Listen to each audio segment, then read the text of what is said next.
All right, good afternoon, everyone.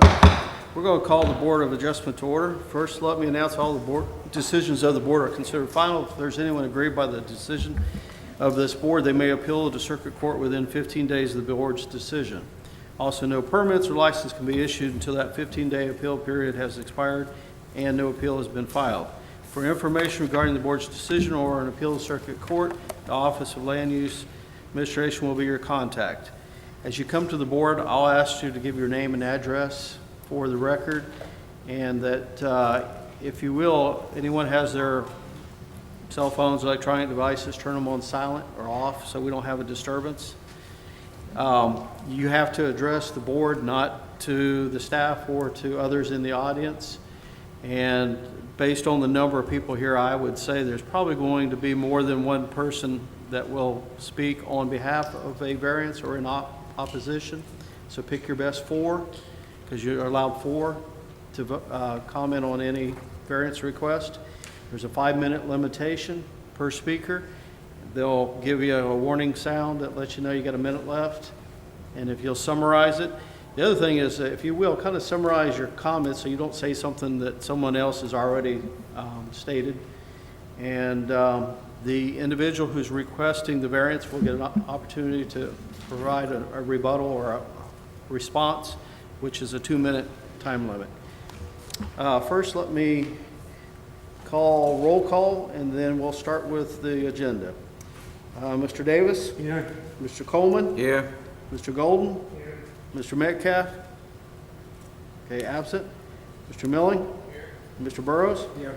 And I'm William Guess. We have 6 members present. It takes 5 to affirm a motion, either in support or opposition to a motion. Therefore, we have a quorum and we can proceed. Chair entertain adoption of the agenda. I have a motion to adopt the agenda. Do I have a second? Second. I have a second. Any further discussion?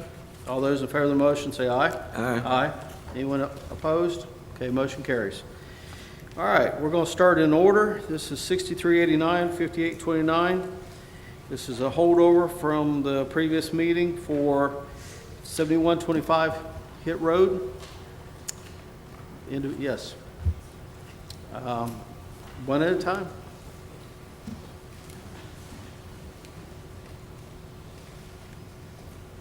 This is called the CORE project. Is that The my CORE understanding? project. Okay, your name and address, please. My name is Terry Goff, 6012 Timberley Road North, Mobile, 36609. Okay, now we held this over from, I think, the last meeting. Is that my understanding, for you to provide more information? Yes. And it was recommended for denial at that time. You want to give us some facts and details as to why we should consider otherwise? Yes. And I'm going to speak as a deacon in the Diocese of the Episcopal Diocese of the Central Gulf Coast, and I am representing the clergy at Episcopal Church of Redeemer. And we are in support of allowing the CORE to operate a school in our buildings and on our grounds. The mission of our church is to seek and serve Christ in all persons, loving our neighbor as Christ loved us, and to promote justice, peace, love, and respect the dignity of all people. Redeemer is a body of people who strive to uphold each of these covenants. We do this by opening our doors to all people. Our ministries include service to the poor and hungry through our food pantry, clothing closet, service to families experiencing homelessness through Family Promise and the Community Cafe, pastoral calls to members and friends of Redeemer, and educational and psychological support for the children diagnosed with autism through our relationship with the CORE project. During the past year, when churches and buildings were shuttering their doors, the clergy and people of Redeemer opened their hearts and buildings to children and adults of CORE. This group was invited and encouraged to make an inviting educational atmosphere for a unique group of children. Our buildings have been filled with laughter and excitement in a time most churches were hushed and vacant.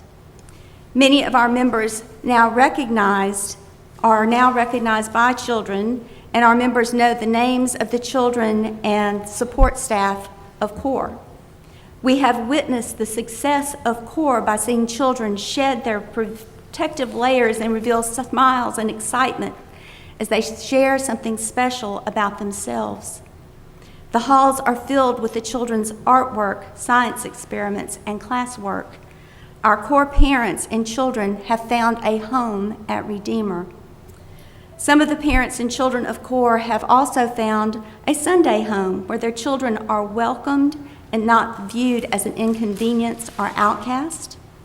CORE children have been baptized at Redeemer and are loved, supported, and accepted. We have a unique opportunity to serve the underserved population in Mobile and our surrounding areas. The people of Redeemer ask that you allow us to continue this opportunity of service and ministry to the parents, children, and instructors of CORE at Redeemer by approving this variance. Thank you. Okay, if you'll hold. Is Okay. there any questions of the board for the speaker? Okay, I have one question. I thought of it earlier. Have we ever had academic programs in this facility before, or on this campus? We have not. Okay. All right. Well, thank you. Thank you. Next, please.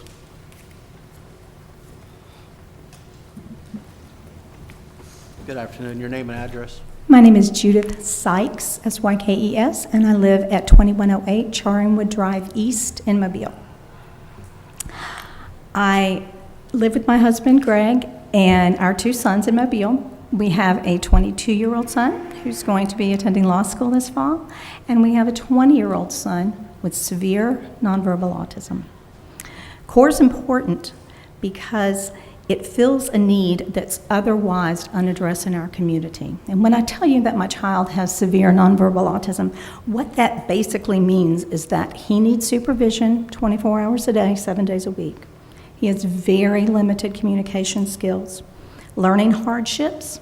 He has a lot of self-stimming behaviors. If you've ever seen children with autism who flap or jump or say the same phrase over and over, that's what my child does. He also has a lot of aggressive behaviors towards objects, breaking and throwing things, towards himself, and it can manifest towards people, and usually it's my husband and myself. CORE is important because it is the only option that our family has for a quality young adult day program. Those existing are either not intellectually stimulating enough for Kevin, or they don't provide enough supervision, and they don't want people who have aggressive behaviors. So unfortunately, my child falls in the middle where there's nothing else. Besides our adult day program, CORE also provides a day school for children up to age 21 who cannot adequately be served by public or private schools. It also provides clinical services, including ABA therapy, occupational therapy, and medical management to serve the whole child.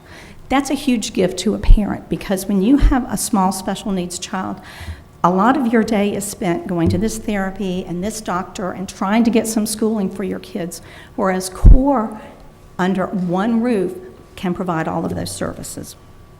We also provide, we hope to be providing respite services so that parents can bring children to a safe place for a few hours. Because when you always have to be with your child, it's hard for you to get alone time with your spouse or other family members or even friends. If the variance were denied, the general public would also feel the impact. We would have a school of 60-plus children from 2 to 26 who would have to find other educational opportunities. Many parents would have to quit jobs or their children, or put their children in situations that are not equipped to teach them. The community as a whole would be shielded from the realities that special needs families face and would be denied the opportunity to embrace the diversity and beauty of our community. This is why we don't house special needs individuals in institutions anymore, so they can be a viable and valued part of our community. CORE improves the public interest because we're not just helping special needs families, but all people in our community. We want our children to be visible. We want to change the way the world views this population by showing how they can contribute to society. We're building a sense of belonging and validating dignity and respect for those with intellectual disabilities. We want the public to embrace diversity and inclusion and enrich people who are not normally exposed to the special needs community. If the variance were denied, the students would be left without any good educational options. For our family personally, that means Kevin would sit at home every day. I would have to quit my job as an audiologist with the Department of Veterans Affairs to be home with him because we can't afford a full-time sitter. He would lose all of his educational opportunities, his job skills training, his interaction with his peers and his teachers. His aggressive behaviors would most likely escalate, and at some point our family would be left with no other option than to put him in a group home. We would lose the lifeline that's keeping our family together. So let me just conclude by saying no parent chooses CORE because it's just another educational opportunity for their child. It's not like when you have a neurotypical child, you can go to your neighborhood school. You could actually move to another place and go to that neighborhood school. You could go to church school. You could go to a private school. You could even homeschool. Those are not options for us. A parent chooses CORE because there are no other viable options for their child, and that's why it's so important. Okay, thank you. Thanks. Any questions? All right. Okay. Have a good day. Good afternoon again. Your name and address? Hi, I am Julia Starr. I'm the Executive Director for the CORE project. And my address is 1059 Westbury Drive in Mobile, 36609.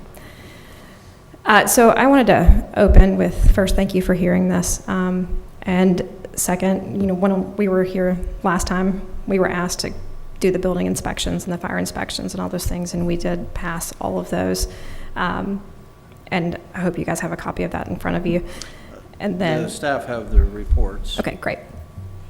And then I wanted to kind of piggyback off of what Judy and Ms. Terry have said about the importance of this mission for this community and why it is a hardship for families and for myself, honestly.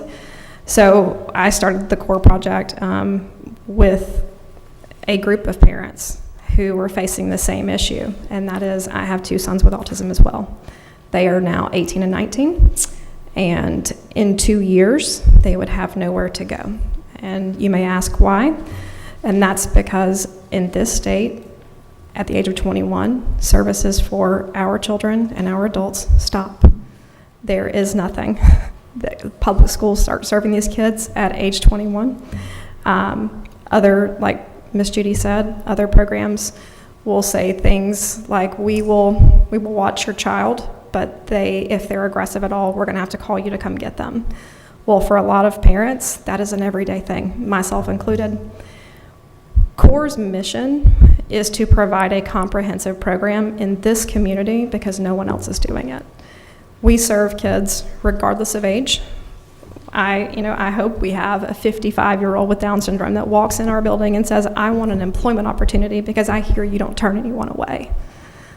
Without our program right now, 60 kids go back into their homes where their parents have quit their jobs who are now just starting to work again. This program is located inside of your community, inside of our community. We're providing wraparound services, like Ms. Judy mentioned, respite, a break for these parents. 82% of families who have a child with ASD in their home will ultimately end up in divorce. Mainly that's because we can't give these parents a break fast enough. There are no more respite providers in this city, and I'm not sure if you guys are aware of that. It is a personal training situation, or it is a relative intellectual disability that will allow you for a respite opportunity, but autism is not included in intellectual disabilities. CORE stands for creating opportunities that reach everyone.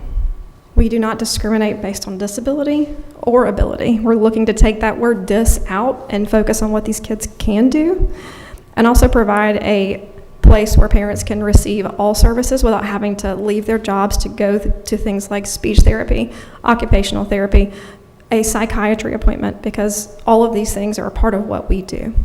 We have those professionals on staff and provide a comprehensive look at a way to treat this child, but also a way to support these families, the families of this community. We have a wide range of services that include a private school. Our respite program has been hard to get off the ground because of COVID. We're hoping to do that soon. We provide multiple levels of therapy that include counseling for our parents, that includes psychiatry if they need it. We have a clinical psychiatrist on staff. And our goal is to be a part of this community. Our hours of operation are outside of those of church hours. There has been very little increase in traffic or noise for anyone else. Across the street is Covenant Christian, who also operates a school right inside of their own building as well. The traffic has not changed. To our knowledge, we have no opposition to our program existing.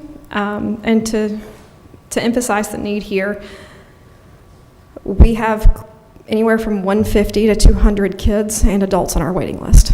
We can't move as fast as these people need help. And our goal is to get these kids away from the home. If we're not granted this variance, these kids will ultimately go back in their homes or back to their public schools where they were already failing. And we have collaborated with multiple school systems to the extent of Mobile County, Baldwin County. I got a phone call from Washington County today. All these schools are asking for our help as well. We recognize this is a need, and in 1 year, the local regional autism network has had 507 requests for direct assistance for individuals with autism. This is beyond just that of intellectual disabilities. This is specific to autism spectrum disorders. 78% of those phone calls came from Mobile County and Baldwin County. I want to clarify something. Did the staff get reports for the inspections? We did verify with building and fire inspectors that they did have a meeting with the applicant and that there was not a change of occupancy for the proposed school and the buildings that they're wanting to use. Okay. Was there any deficiencies that might hinder other than what's listed in the variance request? No, sir. I believe the only improvement that was listed was a minor plumbing issue, but very minor. Okay. All right. Mr. Davis, you have a question? Yes, sir, Mr. Chairman. There is no opposition to this center being. We have not received any comments against it. That is correct. Okay. Let's ask the audience. Anyone here in opposition today? Okay. All right. Any questions for the applicant? Mr. Yes, may I ask a Yes. question? The application states that there are approximately 49 clients enrolled. Is that the maximum number y'all envision, or how many do y'all plan on having here? Just in this one location? Yes. The building could, when we asked the fire inspector, the building is slated for 224 people as far as occupancy. So that would allow us to serve up to 100 children if we wanted to, but we don't have a desire to max out that space. And it says 60 staff members on site each day. Is that, are all 60 there at one time? No, sir. I'm trying to get to the parking situation. Yes, sir. So no, sir, all 60 are not there at the same time. We do have providers that go out into the community and collaborate with school systems. So I would say on a given day, we have at max 45 to 50 staff in one location. Has the church paved that parking lot yet? No, sir. That was, I think, included on the original application for the permits when they built the building, was to pave the parking lot, and they have chosen to not do so.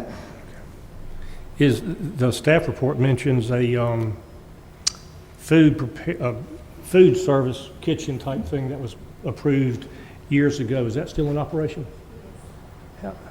Come back down if you would. The clergy member. By the way, this is Mr. Anderson. I'm He's sorry. our legal I'm advisor. the attorney for the board. How many people, how often is the kitchen open? You got to step to the mic so everyone can hear the On answer. Wednesdays, we have community cafe, and so we prepare food on Wednesdays for service. So at that time, there are approximately 6 people preparing food in the kitchen, and then they rotate off, and about 4:30, there's about 4 more that come to serve food. Right now, we have takeout. So probably there's about 10 people there from Just one day a week? one day a week, Okay. Wednesday. Thank you. Mr. Burrs, you have a question? Yes, please. How many kids are we talking about? Sir? How many kids are we considering in this school at So- any given time? Any given time, I think at max, we would say 75 would probably be the max number of kids we would have in that building. But again, we're very considerate of space of these individuals because sometimes overcrowding can cause problem behaviors as well. So we try very hard to minimize that. And one other question, my final one. Yes, sir. Has anyone in the community approached y'all with an objection to this? No, sir. Okay. Not to my knowledge. Okay. Question for you as I read through this. Are there any other facilities like this within the county? No, sir. So this will be the first of its kind? Yes, sir. Okay. It's All a right. one-stop shop. All right, any other questions? One Oh, more Mr. Davis. question now. I think I understood you to say that there's a high demand across the county and across county lines for this service. Yes, sir. Just want to make sure. Yes, sir. Our goal is to make the Bay Area just the best place to raise a kid with special needs. We're tired of these kids leaving the state because there are no other options. Okay. Once again, any other questions of the board? I do, Mr. Chairman. Proceed, Mr. Miller. I guess the one thing I just want to understand is, earlier you mentioned that there's a 150 to 200 person waiting list. And so is your goal to kind of expand the operation within this facility? But you said it probably wouldn't be more than 75. Correct. And so, do you have plans, would you do that somewhere else? Yes, sir. What I'm trying to understand is, and have zero doubt that there's a need and that y'all serve a great purpose. What I'm trying to understand is the current facility as it is. It seemed like in our last report there were a lot of questions that the city had as far as parking and certain code requirements, et cetera. And in our report there just wasn't any detail about how those were satisfied. And so just wanting to make sure that if we did vote for this in a favorable manner, that it wouldn't be a situation where we're creating some type of hardship on the community or the property, especially if you had goals to expand it. So just trying to understand that a little bit better. Yes, sir. And to speak to that, thank you for bringing that up. The reason that it is located in West Mobile is, again, there are minimal services in West Mobile. We do plan to expand, hopefully with satellite locations as the economy allows, as our growth allows. We are a nonprofit. But the church itself provides a space for us that meets all of our needs. It's a fellowship hall that was meant for large gatherings and groups of people. And so we've been able to maximize that space. There is a commercial kitchen. If we were to use it, we would love to get it permitted as well, for those vocational opportunities for our children. There are, adaptive living opportunities with things like washing machines and dryers available for us, as well as showers. That our kids are learning how to hold jobs just by doing daily chores that is really not maximized in either environment. And honestly, in the middle of a pandemic, when a church opens their doors because we have families who are trying to give their kids to the hospitals, dropping them off, it seemed like the best option, and it has grown to be that because we've been very creative with that space. And we've really been able to do things that we didn't foresee possible because of the way the building is designed. And honestly, I hope we have a similar building when we do talk about expansion, because to have all those things present means that we can teach kids how to be safe in the kitchen. We can teach kids how to be aware of bathroom surroundings and things of that nature. Okay. Let's go over the variance request one more time here. So it's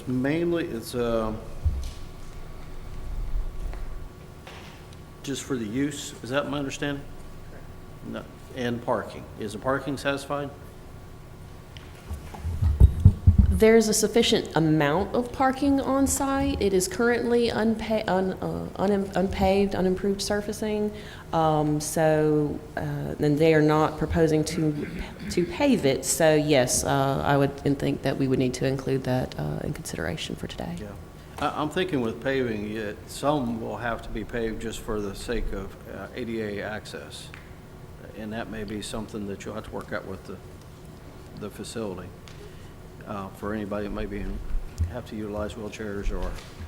May I say something? Yes. So for ADA access, actually, there are paved parking spots for Okay. handicap. I just want to make sure. Yes, that sir. When we say unpaved, Yes, sir. And just to make a point clear, too, the church if they were to be operating at full capacity, would have more cars than we have on any given work day if we were to maximize the number of employees we have. The church has, Terry, would you say probably several parking needs beyond what we would infringe upon on a given week? All right, sir, did you have anything to add? Anything new we haven't already heard? I don't want, I'm Matt McDonald, I'm a board member, and Your address as well. I'm sorry, I'm at 11 North Water Street, Suite 1200. I'm a lawyer in Mobile. I began representing Jules and CORE before there was really a CORE. I can tell you the sense of the board is that given the demand we have for these services, this could be a temporary situation for us. You know, we ultimately would like to get into a bigger, larger space. We have demands for services but we're sort of, you know, a nonprofit. We got to walk before we can run, stand up before we fall down. So I can see the concept of having multiple right. locations. There is a drop-off point Yeah. where the parents come and drop their children that is paved in their paved parking spots. As you've heard, the place is perfect for our needs right now. You know, ultimately, I think the board would love to have a bigger space, but we're just not at the point where we can do that. And if we can't get this variance, then obviously I think we have a hardship. We think we have a hardship because this space is perfect. It's near a lot of our client population, and you know, this would work a tremendous hardship on us if we couldn't continue to use this space. Okay. Any questions, once again, of the board? All right, thank you. We thank you. Once again, for the matter of record, anyone in opposition today? Okay. I think this concludes our public hearing on this application.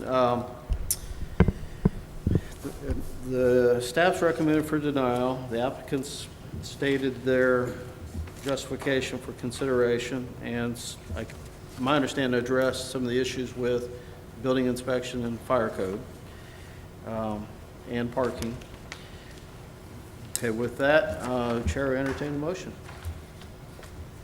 Mr. Chair, I make a motion to approve the application. Okay, I have a motion to approve. Yeah, a second. I have a second. Any further discussion? All those in favor of the motion say aye. Aye. Anyone opposed? Okay, motion's carried. Approved. All right. Good luck to you all. Thank you very much. All right. All right, this is application 6395 regarding 4501 Park Avenue, or Park Road, I'm sorry. Good afternoon. Good afternoon. Are you Ms. Kramer? I am. Okay, just, if you will, your name and address for the record. Amy Kramer, 4501 Park Road. Okay, and have you seen the staff's recommendation? No, I have not. Okay, staff recommends approval with conditions. This is regarding the air conditioning unit being above the 3 foot, being above 3 feet within the setback. Special conditions appear to exist, primarily requirements for higher mechanical equipment and elevations in the flood zone. And then spirit of the chapter shall be observed substantial justice done to the applicant and surrounding neighborhood by granting variance. And then there's conditions from an engineering standpoint that you must agree to in full compliance with all other municipal codes and ordinances. If you'll take a second look at those.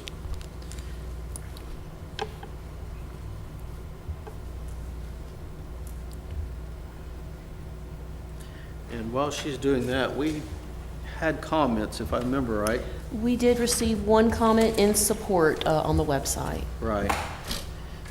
And I think staff's commented as well that this is not unusual for the board to consider based on previous applications. That is correct, yes, sir. Okay. Are you in agreement with the staff's recommendation? Pretty much they're allowing it without any major exceptions except for engineering. And I'm not smart enough to understand what it's saying to me. You want to clarify, Marie? And the air conditioner's in the same place it's been. That's what's got me. I think the engineering comments will be addressed with the finishing of the building permits that you have The associated. permits are finished. Well, you don't have a final certificate of occupancy, you only have a temporary. That's what this is for, is to get planning and zoning approval so that we'll sign off on the final. So Right. with that being taken care of, engineering comments will be addressed in that process as well. Okay. All right, anyway, staff's recommending for approval. And are you in agreement with staff's comments? Well, I don't understand why more things have to be done, because the air conditioner's in the same place it's been forever.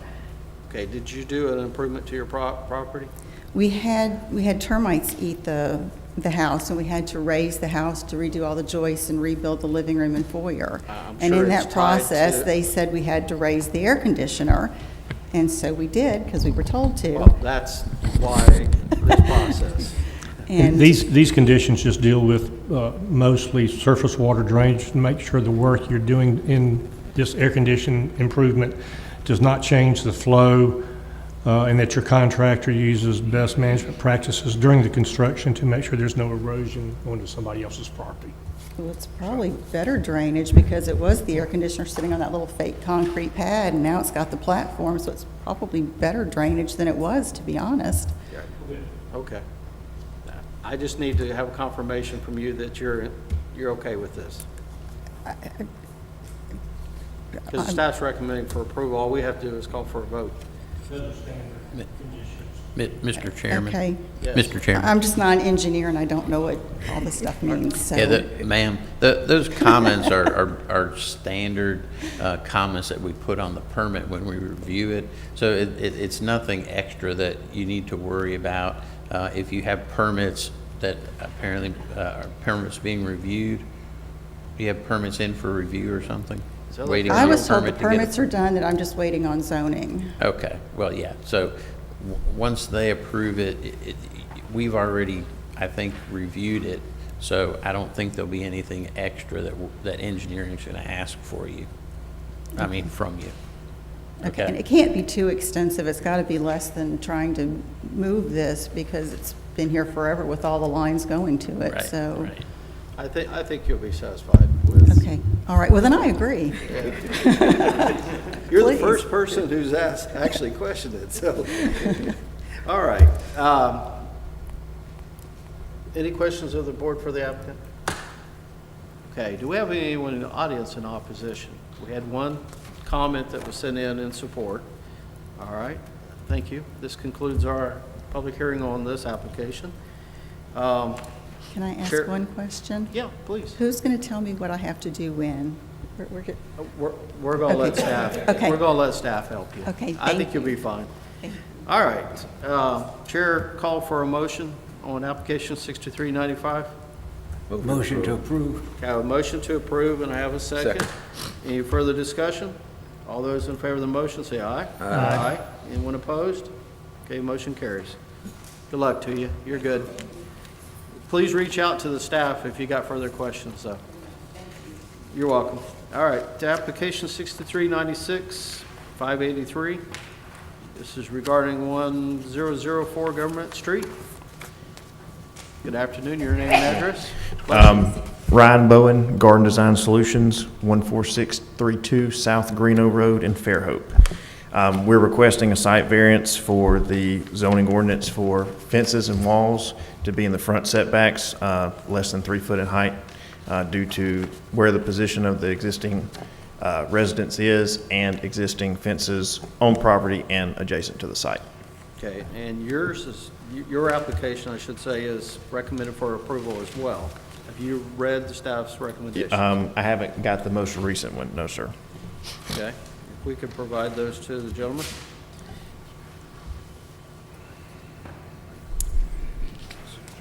And while you're reviewing those, Maria, I got a question. This particular area, this seems to be a common request. Yes, sir. But the downtown development, that, Mr. Milling may know more about this side of it, but have we had any other issues like this?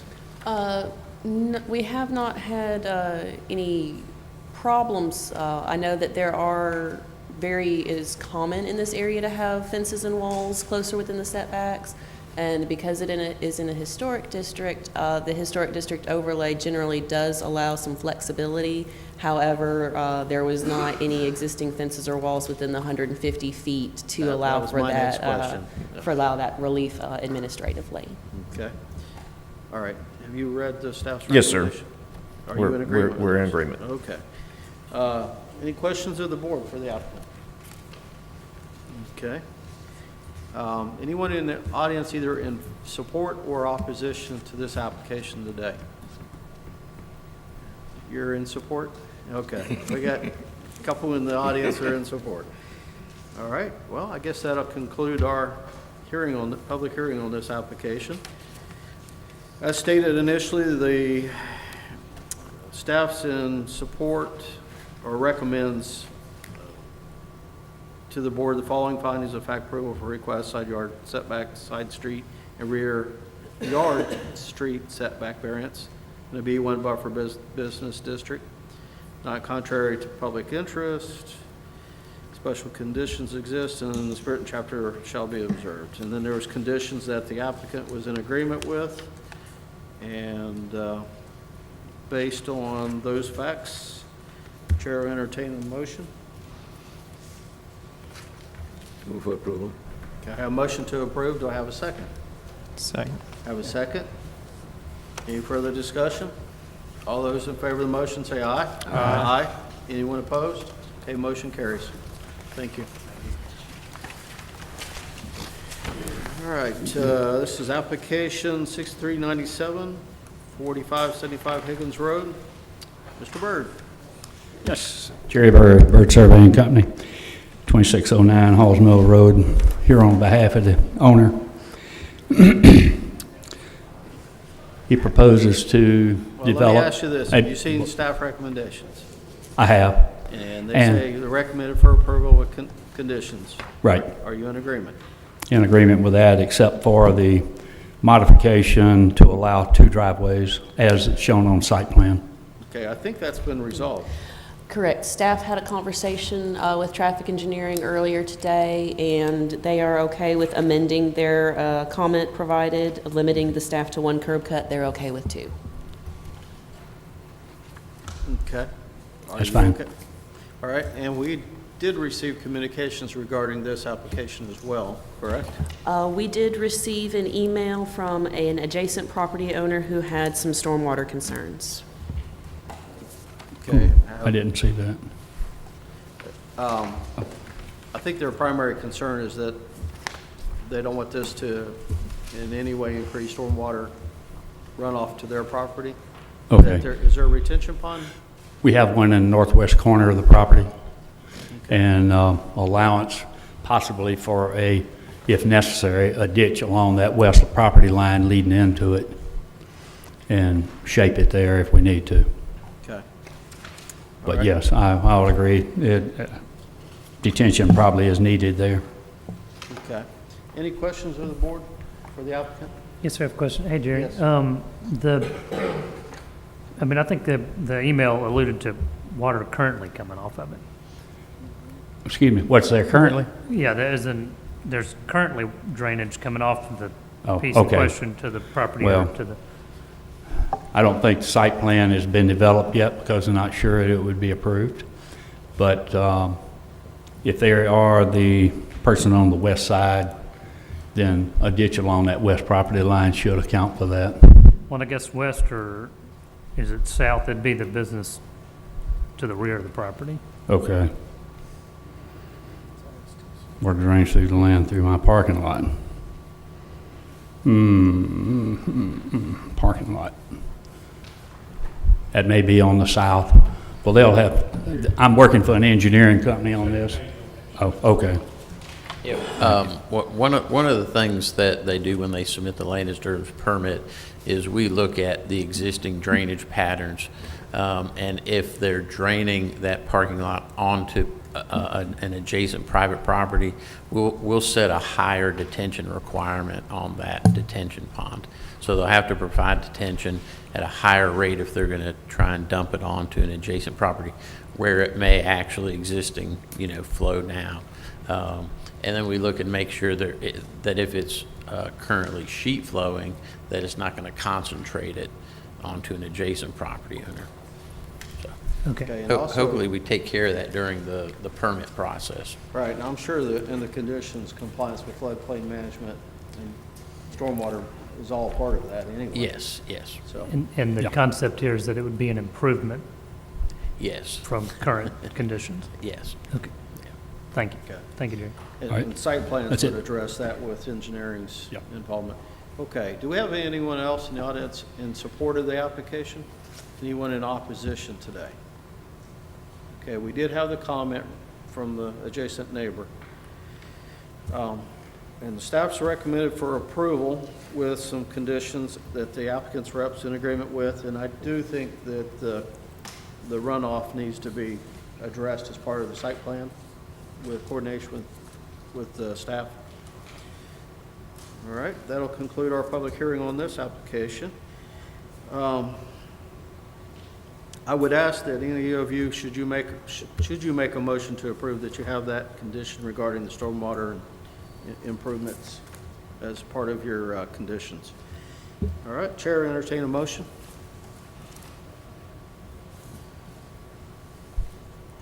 Motion to approve, and that you comply with the staff recommendations. For stormwater and For engineering. stormwater. Okay, I have a motion to approve with conditions. Do I have a second? Second. Have a second? Any further discussion? All those in favor of the motion say aye. Aye. Anyone opposed? Okay, motion carries. Thank you, sir. Okay, we're on application 6398. This is regarding 2600 First Avenue. Mr. Schumer? Hello, David Schumer, 3213 Midtown Park South. And you got a whole list of variance requests on yours. Yeah, this was kind of a little bit of a snowball. Initially, he contacted me. There's an existing building on the site that had been used historically as like a general store, small convenience store.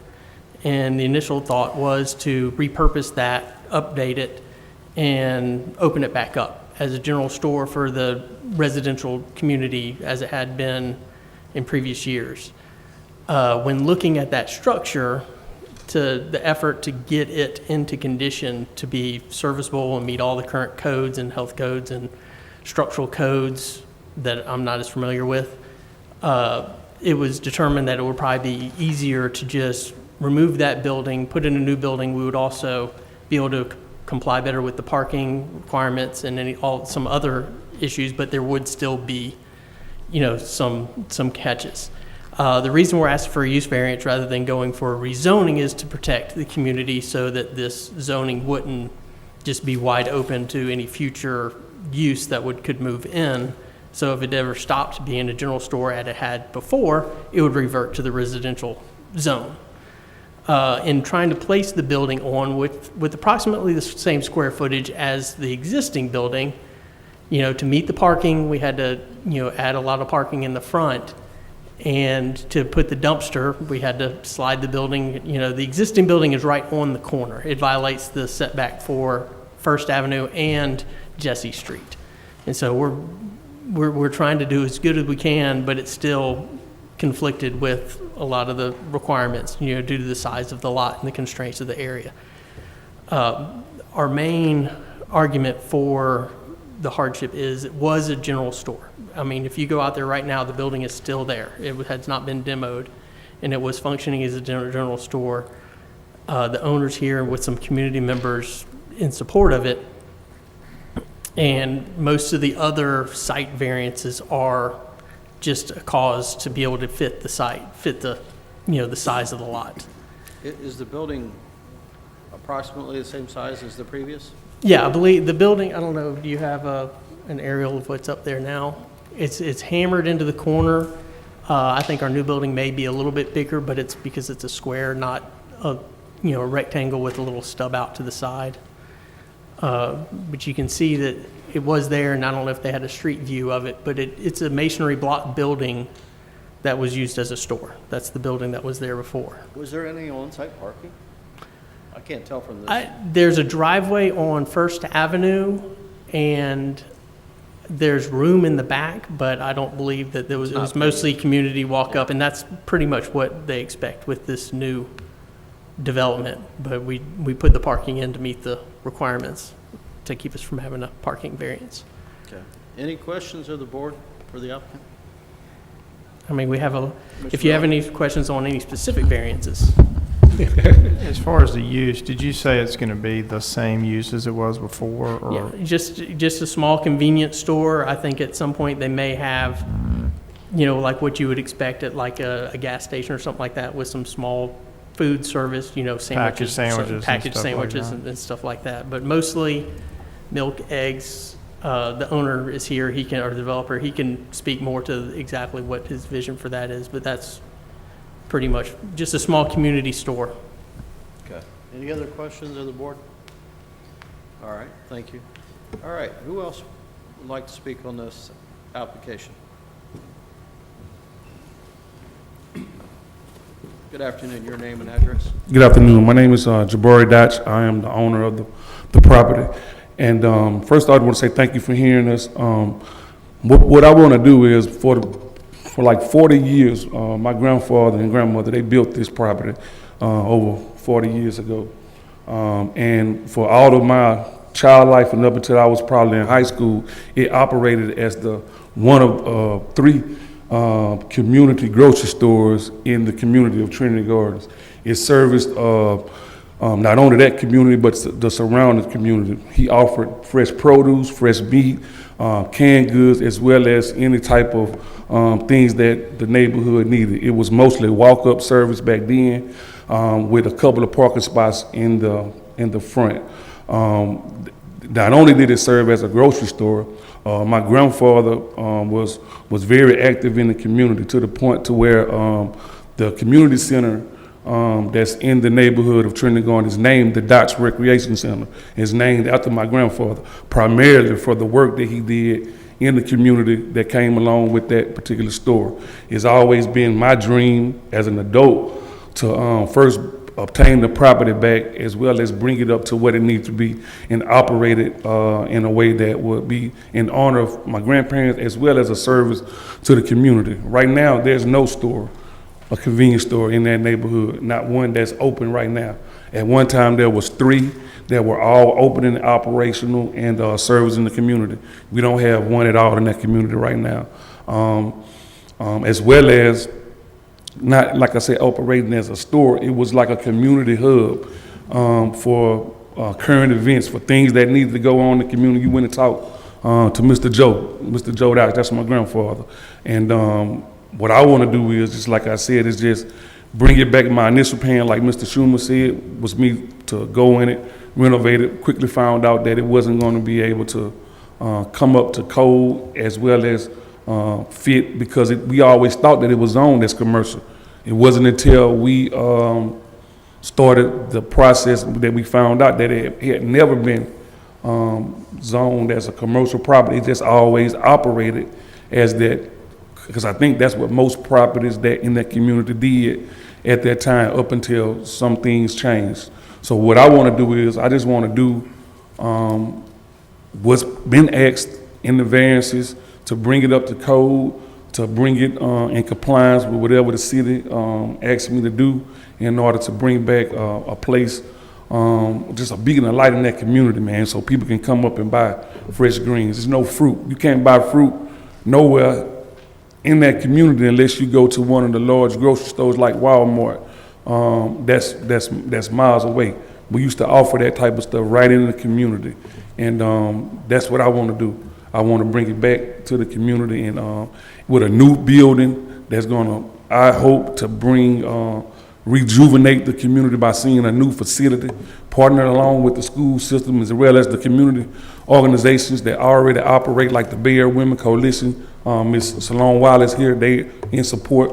Most of the neighbors that I've spoken to are in support of it. Everyone is excited about just the opportunity of it reopening. So I just want to ask that you all look it over and approve it, and just show me what I need to do if there's anything that you see, and I'll be more than happy to comply with it. How long has it been closed? It's been closed now approximately about 20 years. I think it closed when I was in high school. That was about 20 years ago. Well, there's 2 items on the variance request, well, 3 actually. Off-site street loading, that's primarily because you just couldn't get a truck in there, I suspect. Yes, sir. Parking lot screening, I guess. Parking lot screening. One of the things that we found out through this process was most of the lots on that street, and primarily my location, that those were dirt roads back when that building was built. And they had ditches in the front and on the side of it. Over the years, what happened, they came in and paved streets and widened the roads and things of that nature. So that pushed the property of the store to where you see it right now. The adjacent property to my left, where all the way around it, they used to be homes, but now they're all just abandoned lots. They're just lots there now. There's no more homes. The house right next to it, where it used to be a house, it was there was an agreed upon that we found out when we did the survey that the property line wasn't the property line that we always thought it was. So I talked with the neighbors who they grew up with, my uncles and moms and all of those. There was agreed upon property line because there was a fence there. When I came and cleaned out the property, I tore down the old fence and everything, but there was a fence, and part of it is still there on the drawing. You can see where it says the hog wire fence. Well, that fence ran all the way up to the street, but it was in such bad repair when we and hidden by bushes. When we cleaned it, we cleaned all that out with plans of putting up a new privacy fence in between that. So when we did the survey came and found out that, well, that property line isn't the property line. So I went to the existing owners and I talked to them about it, and we came back up with the same agreement. It's always been like that, and that we want to put the fence right back where it was.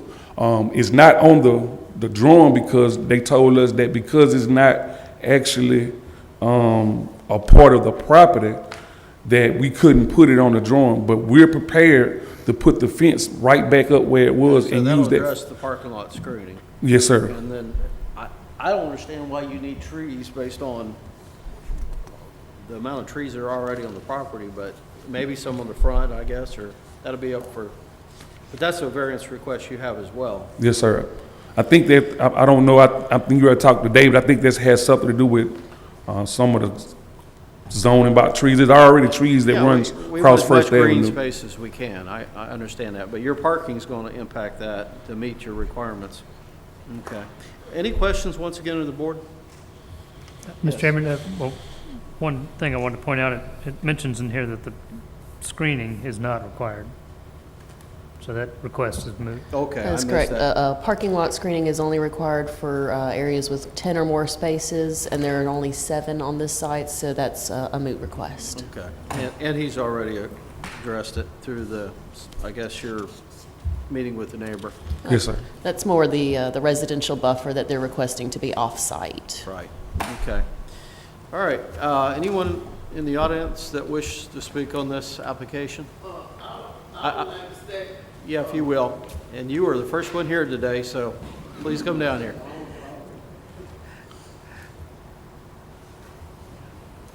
Take your time.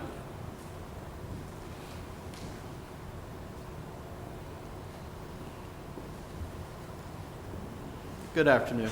All right, I'm Miss Sweet. Y'all know me from 25 years ago.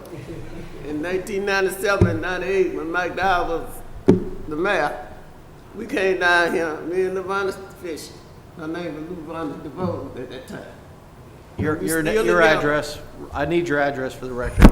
I'm at 1600 Road Street on the corner of Roach and Banks. All right, thank you. Proceed. I didn't mean to interrupt you. Huh? I didn't want to interrupt you, but I have to ask. Your Yeah, I'm a resident. Yes, I've been there all my life. I got married, come back. I would like to say we named the Dodge Center after his granddad. And we really, my little store is just a little spot there, but I'm on the corner of Roach and Banks. And his granddad's store right there on First Avenue.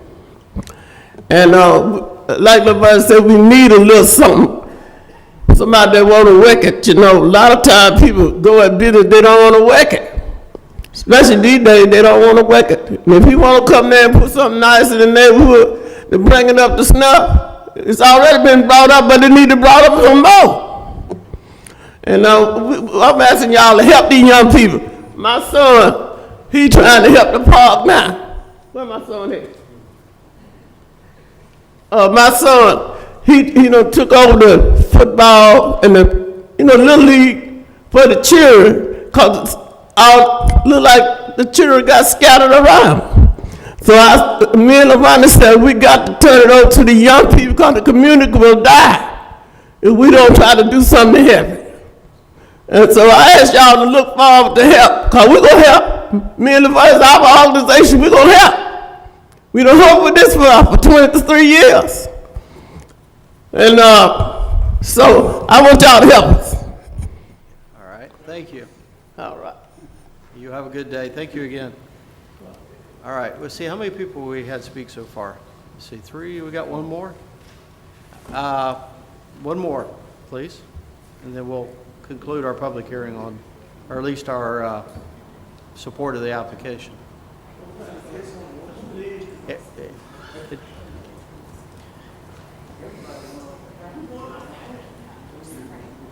How y'all doing today? Good afternoon. All right, Your name I'm and James address. Hunter, 2515 Victory Avenue. Mine's going to be quick. The Dodge family has been good stewards of the community, always has been, and I would just appreciate it if you guys would, see if we can helping our community out. So that's not a sign. But yeah. I thought that was an amen. I know, right? That's it. Well, let me ask you this. Yes, sir. It sounds like the community's in support of this. Have you heard anything otherwise? Absolutely, that community, it's been, like I said, I've been going to that store about the same amount of times as him. I'm 44 years old, and I can remember going to that store, and it serves in the community for my parents, grandparents, and so on and so forth. So yes, it's a good thing. Any Excited about questions seeing it of the coming board? back. Yeah, all right, thank you again. Yes, sir. Thank you for your time. All right, anyone in opposition today? Okay. All right, well, I guess that'll conclude our public hearing on this application. And there are a few variances. Just, Marie, go over the variances again that we're looking at as it relates. Okay, so we have the use variance to allow the grocery convenience store in a residential area. They're asking for reduced side street, side yard setbacks, a reduced dumpster setback, an off-site residential buffer, the provision of no off-street loading spots, and no tree planting requirements as well. Okay. One question regarding the dumpster. I always find this of interest, if you will. David. It doesn't matter. The main concern I have, especially when you got residential, is for the pickup, that they don't have that thing slam and At 2 a.m. early in the morning, that should, if this would be considered by the board, that they have some consideration for the pickup schedule. Yeah, I mean, I don't know what hours of operation he was planning on, but they can make arrangements with the garbage company, I'm sure, to Service. be during Right. normal business type hours. Now, it'll have an enclosure? Correct. Per the current Yeah. code requirements? Yes. Okay. All right, that's all I have. Any other questions once again? All right, thank you. All right, it sounds like the community's in support of it. And it previously served as a neighborhood store, community center. I know how these facilities turned out that way. Therefore, I'll turn it over to the board for a motion. Yes, sir. Yes, sir, Mr. Chairman, this request comes with very strong support from the community, and Trinity Gardens is a food desert, and the revitalization of this store would bring a lot of inspiration back into the community, because they have to go so far in order to get just minimum necessities, and as a member of District 1 and familiar with the community and the persons who are here, I'm very glad to see Pastor Roy Powell here today in support of this, and I would like to offer a motion and ask of the board to approve it, that this request be approved. Okay. And With any conditions? with the conditions as requested. Okay. Have a motion to approve, subject to conditions, with a second. Any further? Second. All right. All those in favor of the motion say aye. Aye. Aye. Anyone opposed? Okay, motion carries. Good luck to y'all. I guess, Marie, you need clarification as to the We don't have any conditions? conditions. Yeah, it was approved with staff recommendation. There's no conditions published. Okay. I would say the condition would be the coordination of the dumpster service. Is that okay with you, Mr. Davis? All city ordinances. Okay, and Mr. Coleman, you made a second? Okay. That's fine, that's fine. All right. All right. Next application is 6399, 6281, 6280 regarding 65 Sidney Phillips Drive. Mr. Chairman, it was brought to staff's attention after reports were published that there was an error that staff made in this one. It was assumed that it was the expansion of the previously approved volleyball club that was before the board several years ago, and it has been brought to our attention that this is actually a separate entity that is wanting to locate in this business, or in this building rather. And that in mind, the previously approved volleyball club did get an extension, but then allowed that approval to expire. So they are currently operating at this location without approvals on file, and this is a separate entity that wishes to locate in the business. Okay. Staff recommendation is still the same, though. Okay, but the board approved the previous variance. Correct. Okay, and then there was an extension request because Correct. of There was time? one extension that was granted, and then they did not continue to follow up on getting all of those work done that they needed to lock those approvals in. Okay. So on that diagram, which part is this parcel of this application for? So this is for Suite 150, I believe. Is it 140? Okay, right the here. one with the volleyball courts that are set out there on the diagram. Yeah, I don't have a laser pointer. All right, your name and address, sir? My name is Steve Zito. My office is 820 South University Boulevard, Suite 2G. I'm the architect for the potential operator here of this business, and as pointed out, it's a warehouse district, and such a volleyball courts, gym type use would require a change. It would require a conditional use that would normally be allowed in a B3. The facility in the application, we outlined the current uses in the building. A lot of it's warehouse. Part of it's already a gym and a volleyball club.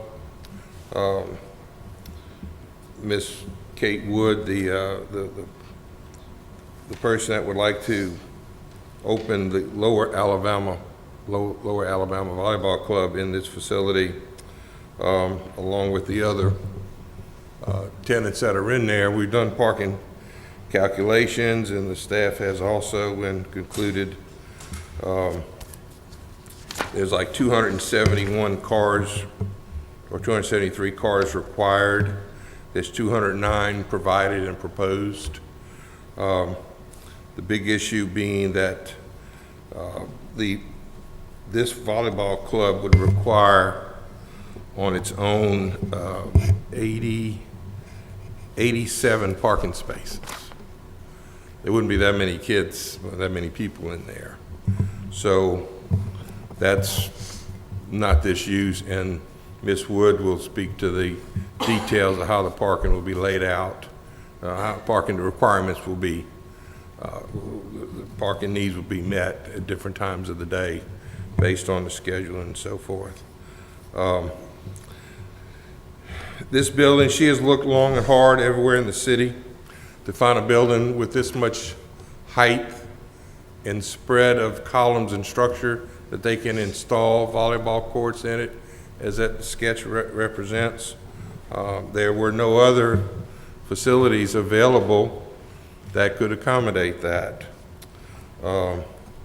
Right now, she's trying to coach groups of kids from different areas, and they've been bouncing around in different places and gyms and using different schools and so forth, but they're really looking for a place that they can have they can be their central location for all this to happen. I have a question for staff before you proceed. When we previously approved this, what was the holdup? Was it building code? You mean why did their approvals expire? Yeah, or- why did they expire? I mean, They didn't complete their permits. But that's not these people. Oh, these people. No, I'm just trying to Please find out don't confuse that. why because this would almost be a continue of the same use, is why I'm wondering. Mm-hmm. They did not complete the renovations? They did not complete their building permits, and so their approvals expired. Okay. So this board's already had a similar application, that's Yes. what I'm asking. Yes. Okay. Yes. Any questions of the board for the architect? Okay. Sir, did you have additional comments? I would like to reiterate what the lady said was the request that there be a no vote on the question of extending the previous variance. The very first item in this is a recommendation to approve extending the use variance for the other person, the other business. But that's not what we're here for. It's totally independent of that. We would like to open our business, use existing, there's plenty of parking when you take our business and all the other approved uses in the building, there's plenty of parking. But, so, that's what we're here for. Okay. Others? Yep. Thank you.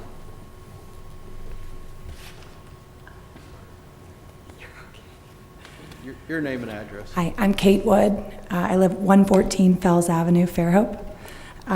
I am also I've been here in Mobile for about 8 years. I'm a transplant. I'm the head volleyball coach at McGill-Tulane.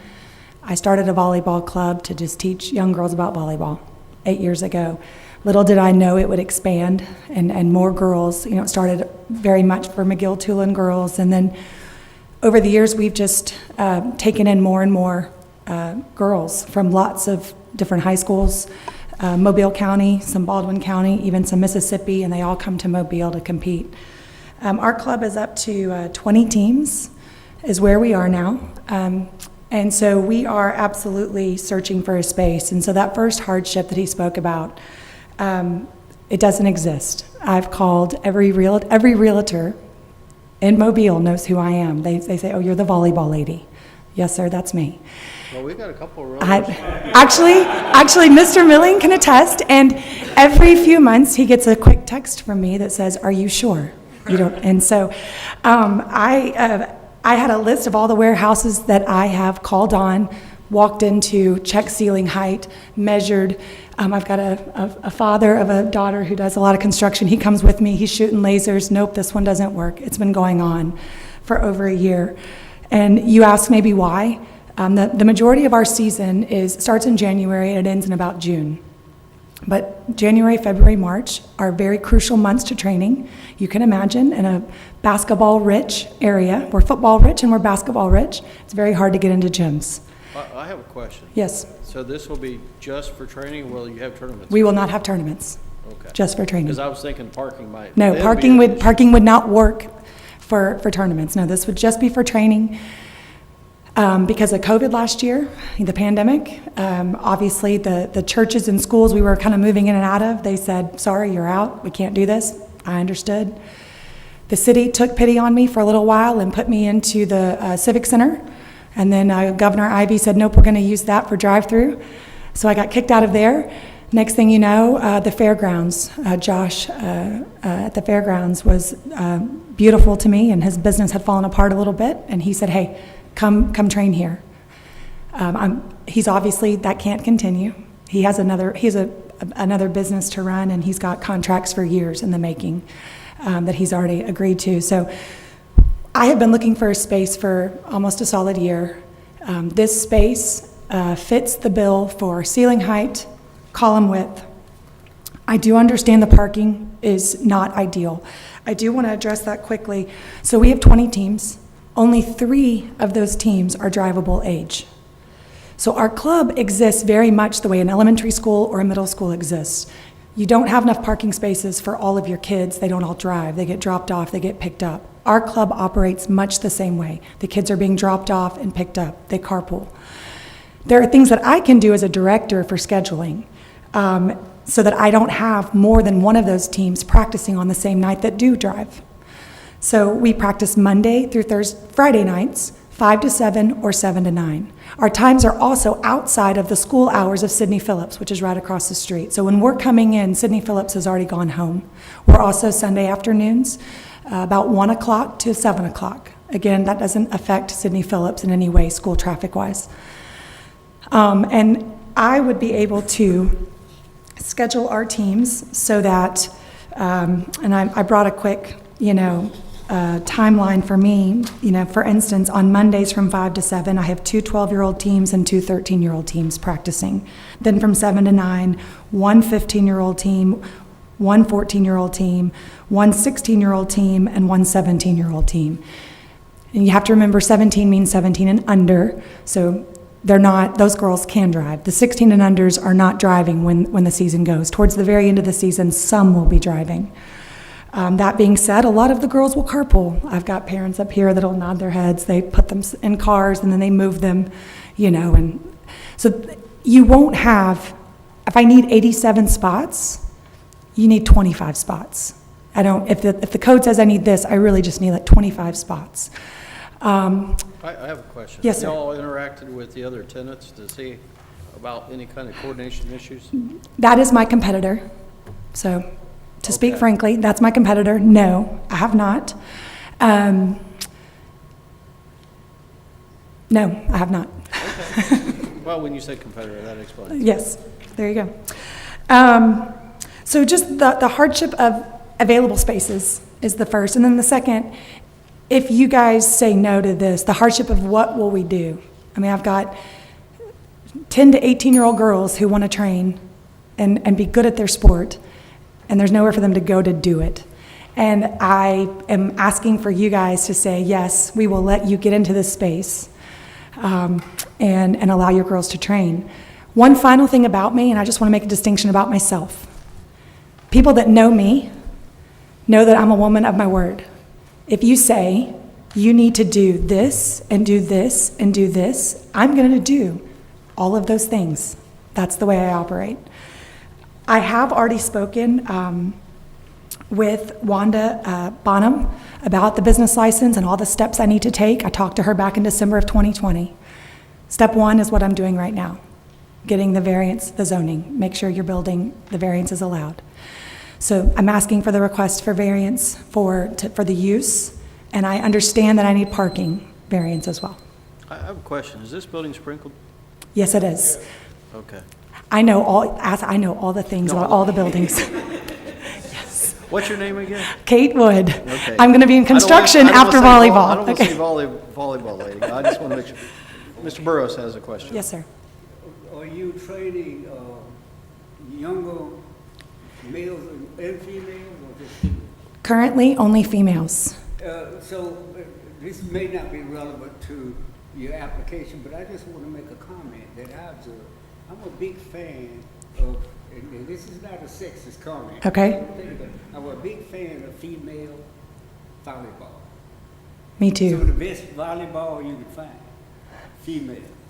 And do you train someone for the school system and stuff? Absolutely. So we train girls. I followed some of that Yes, stuff, but that's all absolutely. I'm Yep. saying. I just want to compliment you on that. Thank you. Thank you. Yes, we do. All right. Thank you. Any other comments or questions of the board? Yes, sir, Mr. Chairman. I think Yes, I understood Mr. you Davis. say you have an affiliation with McGill Tulin School. I'm the head volleyball coach That's at right. McGill Tulin. Yes, sir. That's good. Yes, sir. Okay. And Mr. Gold, Ms. Milling, has she called you recently?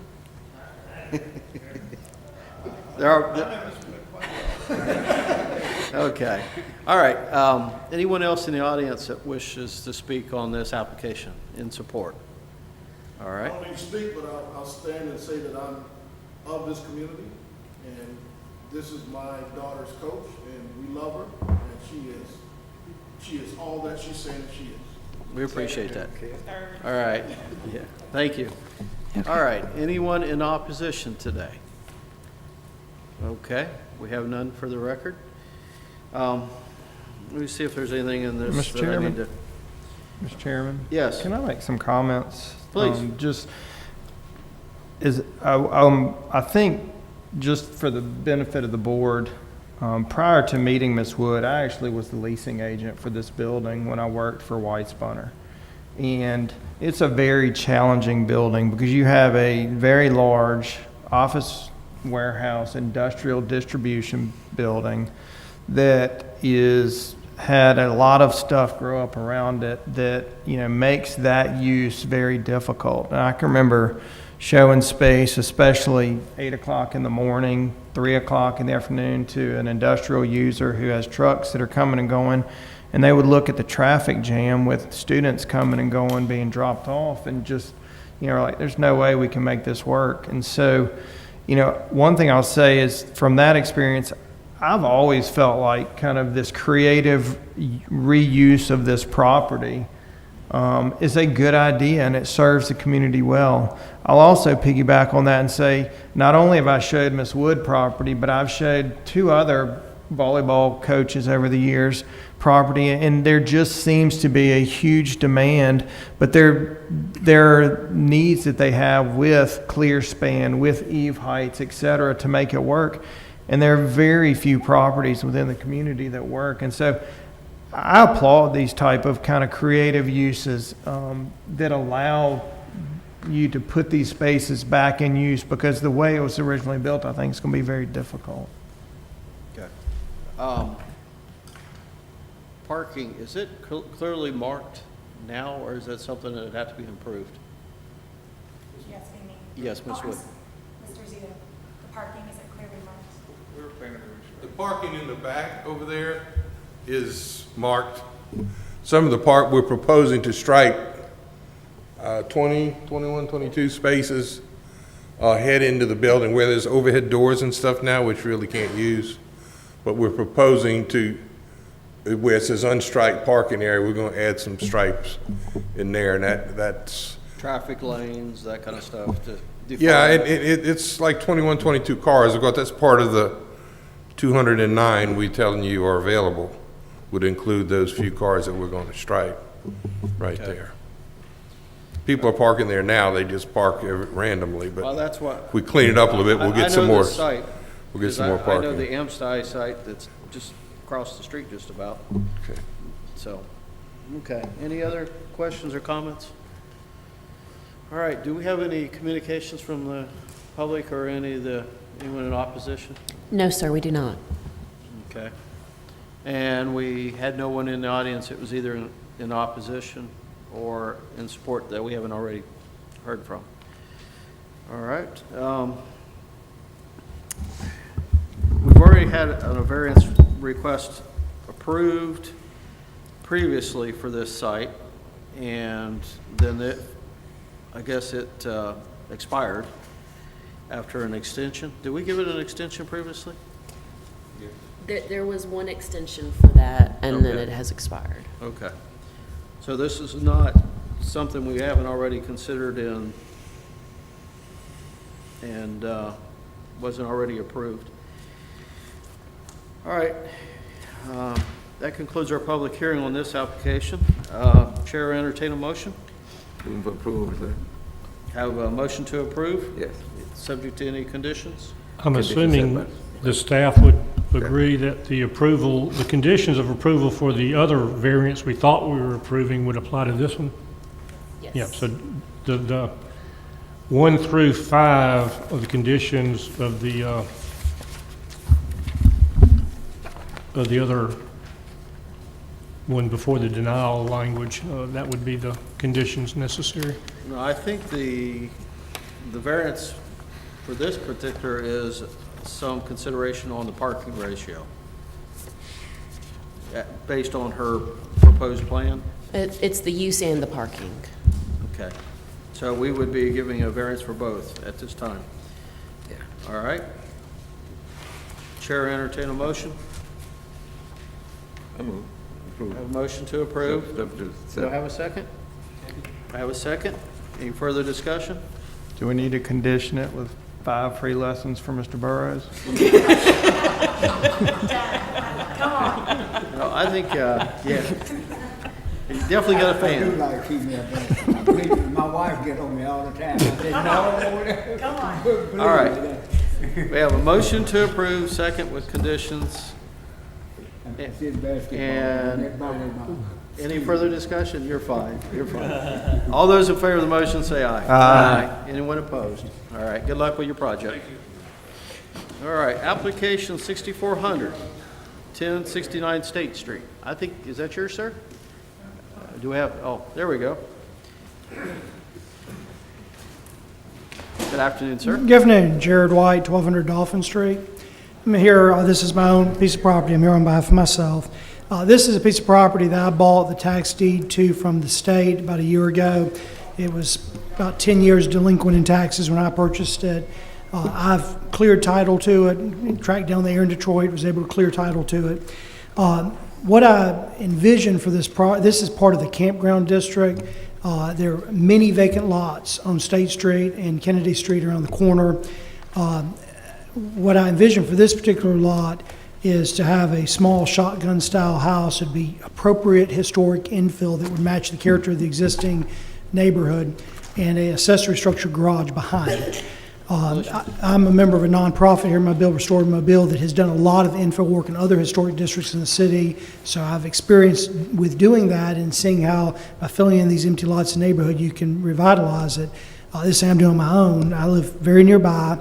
I have an ulterior motive in addition to developing a house that can be rented, is I would like to use the garage for my own personal space. So when this is finished, the house would be rented, the garage I'd keep use of.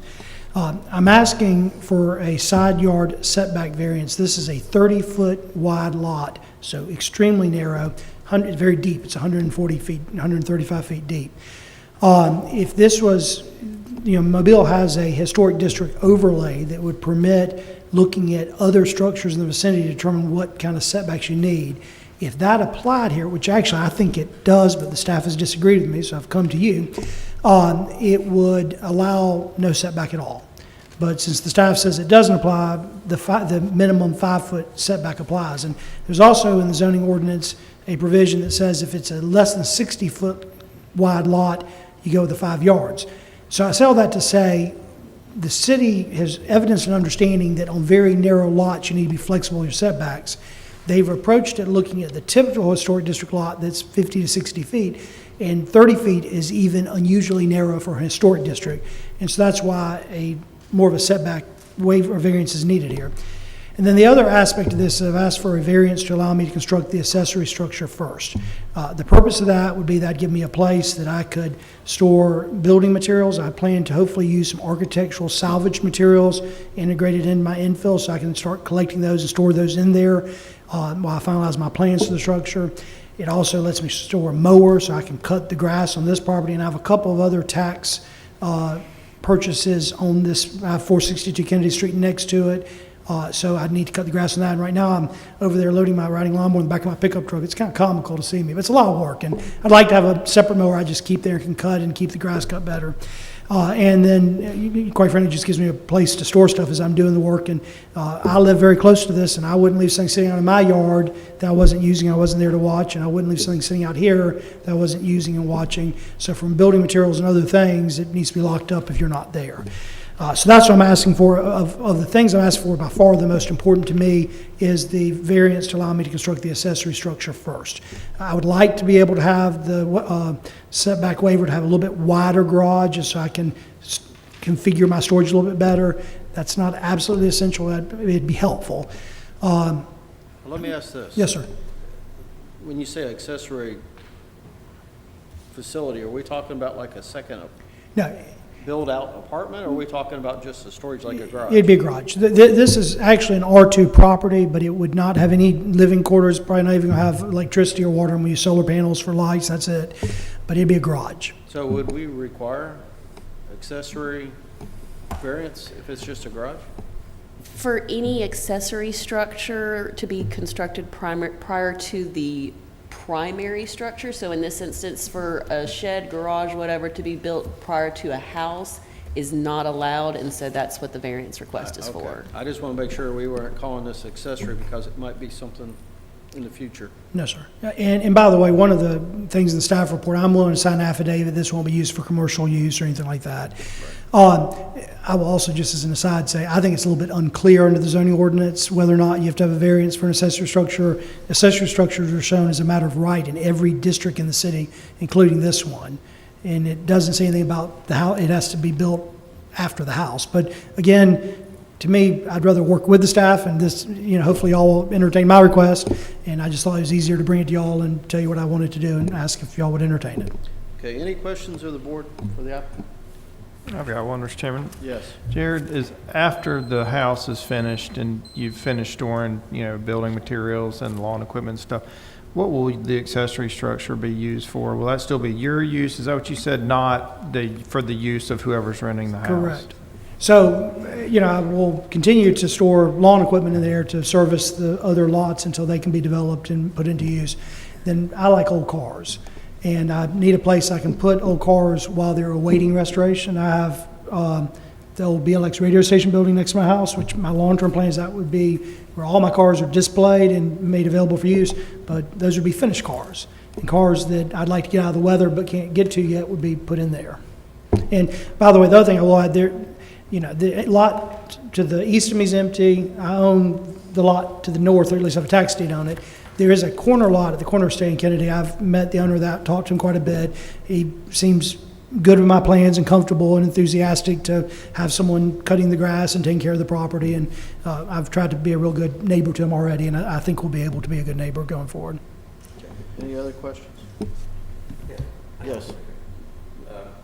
If he wants to build an ancillary. Turn your mic on.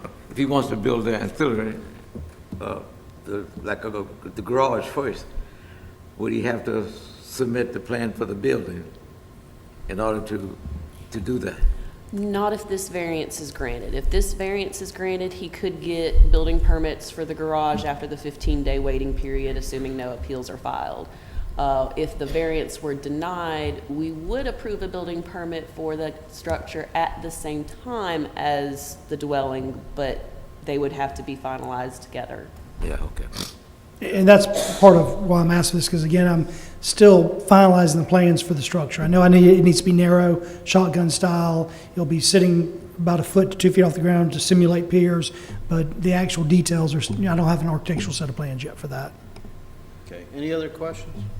Mr. Chairman. Jared, as far as do you have in your head a timeline from the time you're thinking about building the accessory structure and then when you would begin on the My goal would be front house? within a year. I'd like to get it finished, both to provide some security for the structure in the back and also to provide some income to me on the piece of property. So my goal would be within a year.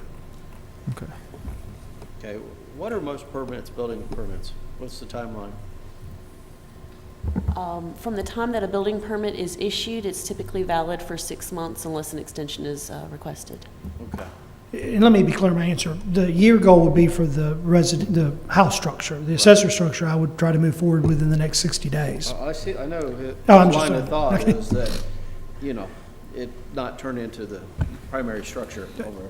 Yeah, I mean, I think, the heartburn I had in initially reading this is, not just in your application, but, what kind of precedent are we setting here? And, why is that rule in place with the accessory structure that, does not allow that to be built first? And so, I mean, that's what I'm struggling with. Understand. Well, again, I would be willing to agree not to have any utility connections to the accessory structure because that way it couldn't be utilized for some other use other than storage. I can put solar panels on it and power my lights inside, and that's all I'm going to need in it. So if that provides some comfort, I'd be willing to accept that as a condition. It would, to mitigate against it being used for something other than what I'm asking for it to be used as. Have we had any communications regarding this application? We have not had any communications for or against. Okay. We got a few of you in the audience. Are you in support or opposition, sir? No, sir. Okay. I'm just here. You're just here. All right. I know Mr. Coleman, so how about you? Are you? I'm an intern. Okay. Well, I don't know sometimes with the audience who's here for. I do have a question, though. You got to come and give your name and address, sir.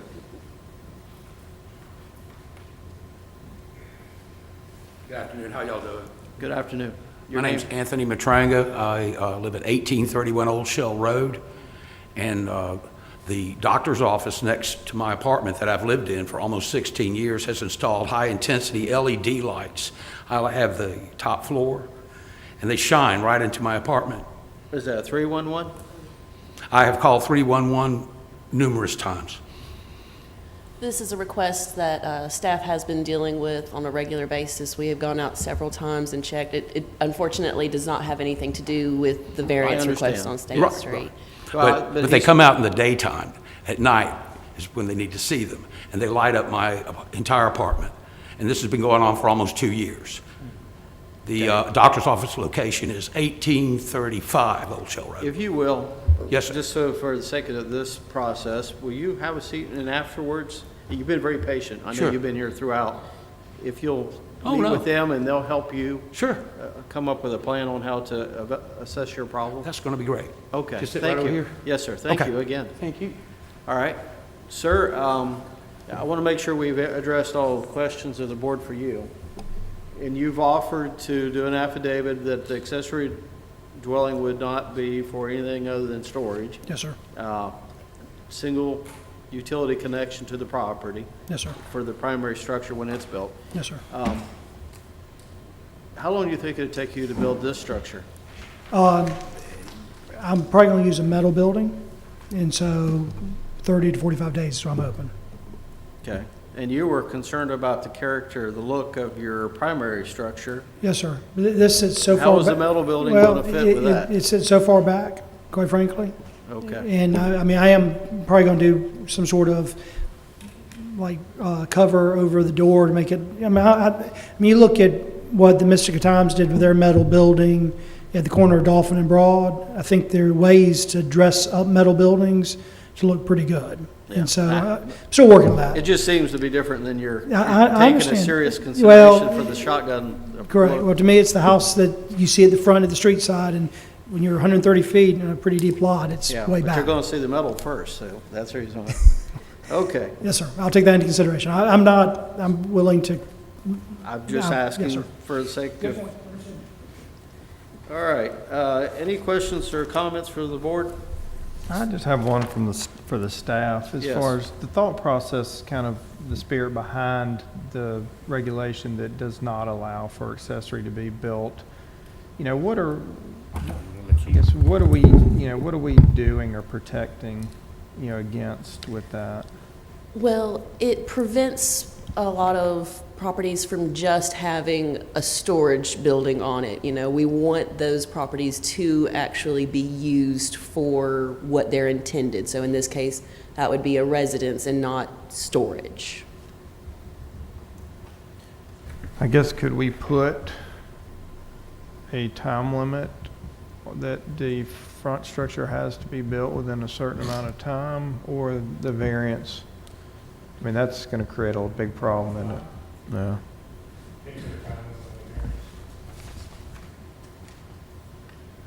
Any other questions, comments?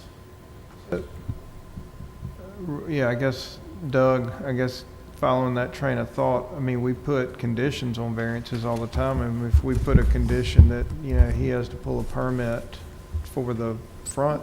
There's no structure. enforcement available. What are we going to do? Pull his CO for the back building? There's nothing we can do. It's like somebody saying, I'll build a sidewalk, and a year from now, we don't have any enforcement over it. How long is it going to take you to come up with plans for the primary structure? Well, Once you know the outcome of today. Part of the challenge is I am still giving some thought to what architectural materials I may be able to integrate into it. I've got to find an architect, get it done. I mean, we'd be probably talking 3 to 6 months. I'd like, again, I mean, I understand the concern here and trying to balance it. I'd like to have this, the storage building in place so I could, again, get my lawnmower in there and just start, as I see materials, get them, put them in there so that I can be collecting stuff for the house. And then, you know, I'm going to integrate some of that into the house. So, again, that's why I said a year would be my preference. And that's why I came to do this, was so that I wouldn't have to get a set of plans finalized before I could get that structure done. And I understand the concern and the competing issue there.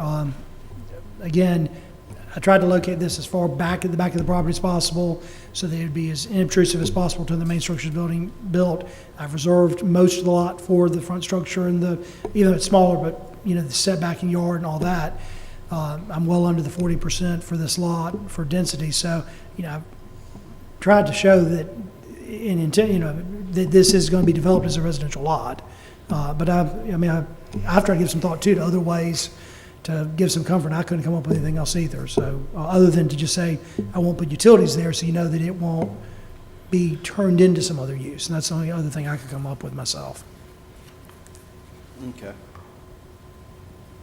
Ms. Miller, my only thought is that maybe put a condition that within 6 months of, but obviously the enforcement aspect of it still.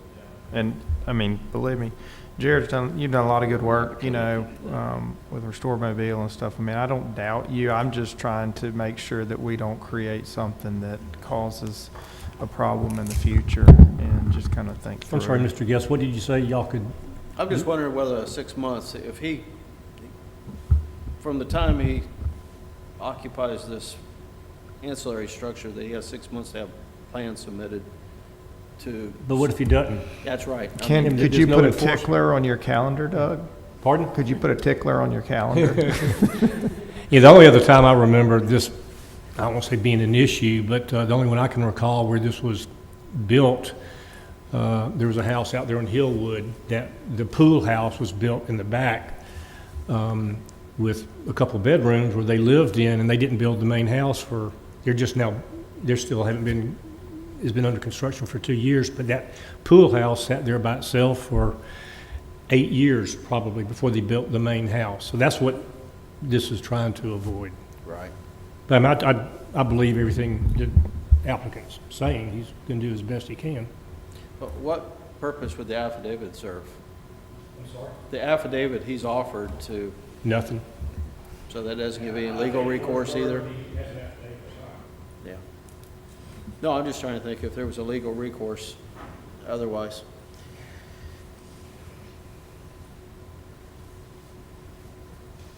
Well, I would say at this point, for one, if you're trying to build the structure with architecturally salvaged materials to make it look in kind with the neighborhood and the historical aspect of it, that will take time, especially with today's condition with building materials being what it is. And for that matter, just contractors, just availability. I have some reluctance too, because it seems like we had something in the Dog River area several years ago where somebody built a structure down near the river and then they used it for an RV parking spot forever and never did build the main structure. Not that this board had anything to do with that particular application or problem. All right, well, I think that concludes our public hearing on this application. The side yard setback and combined side yard, let's see, the variance still allows reduced side yards and combined side yard setbacks. Without a doubt, a 30-foot lot, wide lot appears to be a hardship. The question regarding the ancillary structure being built prior to the main structure is in question. The applicant has offered to give a affidavit in to not put utilities into the ancillary structure to show that he will not build it out as a secondary dwelling. This is a rare one for this board. That's all I can say. All right, Chair will entertain a motion.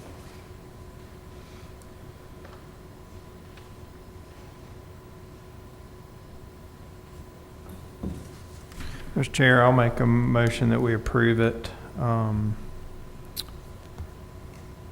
that we approve the variance application. Okay.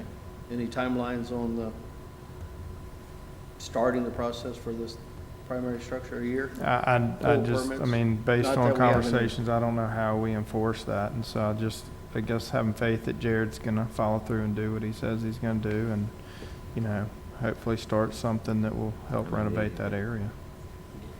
Okay. Second. I have a second. Any further discussion? Excuse me, I'm sorry.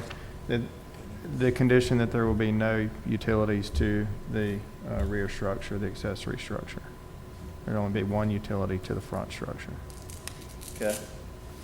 I have a motion with the condition that no utilities will be provided to the ancillary structure. Any questions? All right. Do we have a second? Second. Have a second.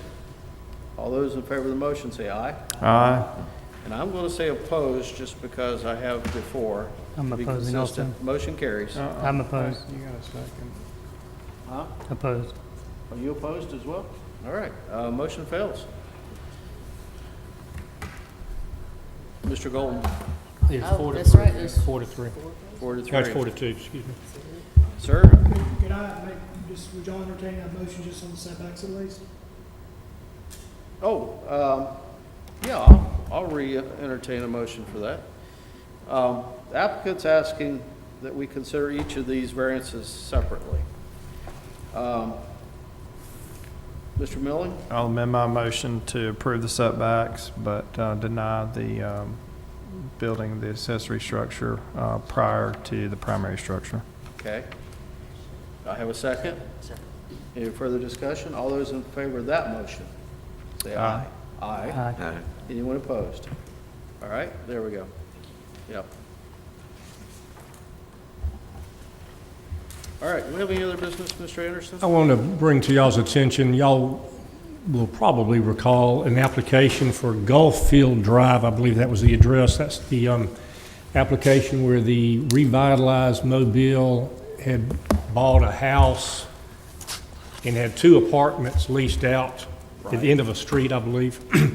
Came back, the application was filed last fall, finally voted on in January of this year.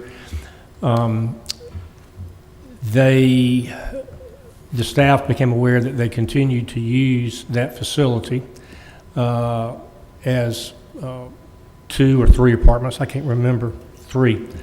Sent a notice of violation 4 or 6 weeks ago. We have since found out that the revitalized Mobile wasn't even the owner of the property when the application was filed. They had deeded the property to a couple out of California in August of last year, and the application, I think, was filed in September or October and heard in January. The owner has contacted the staff. The 6 months to reapply has expired in June, and that they're going to reapply. Immediately before that, the staff had asked me what we could do to enforce the ordinance. So my office is preparing a complaint for injunctive relief to have them stop use, because we don't know if there's any sprinkler systems, safety issues, in addition to just violating the zoning ordinance. But I wanted to make y'all aware of that and the fact that did they submit an application? They submitted an application last week for the same variance, but we're going to file a lawsuit to stop them, which, hopefully will be heard sooner than later. Do we have any appeals at circuit court? Seems like we had some way. We back. have one on the fence on the old Nancy's property. Was that a zoning or a Yeah, variance? the one that goes down to the Yeah, water. that one is going on. I think that's all. I think the other ones I have are planning commission. I'll check and see. Okay. Anything from the staff that we need? Okay. All right. Did you all enjoy your? Absolutely. Most definitely. I think it'll be my last meeting. You think so? I think so. If, I've been mandated to appoint my grandson to take my place. So my hearing is failing. I can't participate like I would like to. Well, Mr. Coleman, I want to thank you. It's a client to put somebody in my place. I want to thank you myself personally for your time on the board. I know that you and I started not too far apart, so it's been a while. It's been a ride. I enjoyed it. Yeah. I really enjoyed coming to And you can come down here and watch your grandson if he's appointed. You can trade sweet. All right. You can trade sweet. For the sake of the meeting, I make a motion, we adjourn. Thank you. People get up and read.